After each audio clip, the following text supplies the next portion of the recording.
Hi everyone, thanks Lisa. So my name's Eva. I'm one of the academics in Faculty of Engineering and IT, and I give all credit to Tim. Tim is our head tutor for our subject, which is first year engineering called Engineering Communication.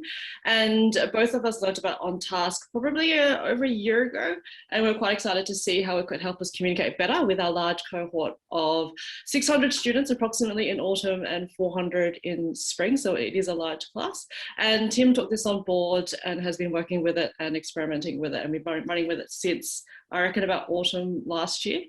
So what we do with OnTask is, firstly, because it's first year, first semester, and being online hasn't been easy for our students, is check in on how they're going with assessment submissions. A lot of them, not a lot of them, some of them miss their first individual assessment, and we just check through to see who hasn't submitted something a day or two after the deadline and send out an email.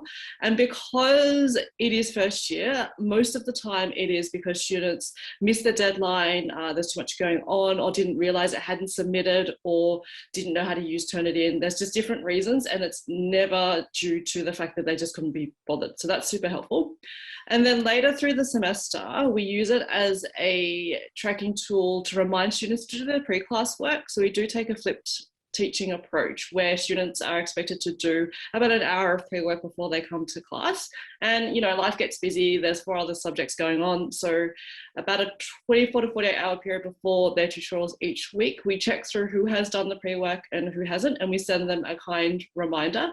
And how we know who has done it and who hasn't done it is through the use of Microsoft Forms. So through the pre-work, which is released on Canvas, students put in their answers or their thoughts into a Microsoft form and then send it through. So from that list, we can see who has submitted work. And then the ones who haven't submitted work is where we send the email. So on the next slide, we've got an example of one of the emails that we would send for a student. I'll just give everybody a moment to read. And we name our classes from animal totems. That's why there's some strange wording in there. So next slide is some of the learnings and the benefits is students do respond to these messages because of the personalized nature of them, and they kind of know when they haven't done stuff.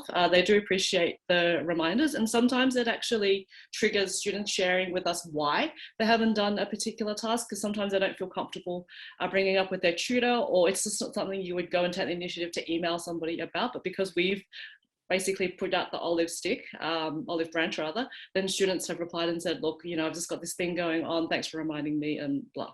So it is helpful, but I think that we could be doing a lot more with this, especially around a feedback and learning progress rather than just on reminders. So open to ideas. Thanks, Lisa.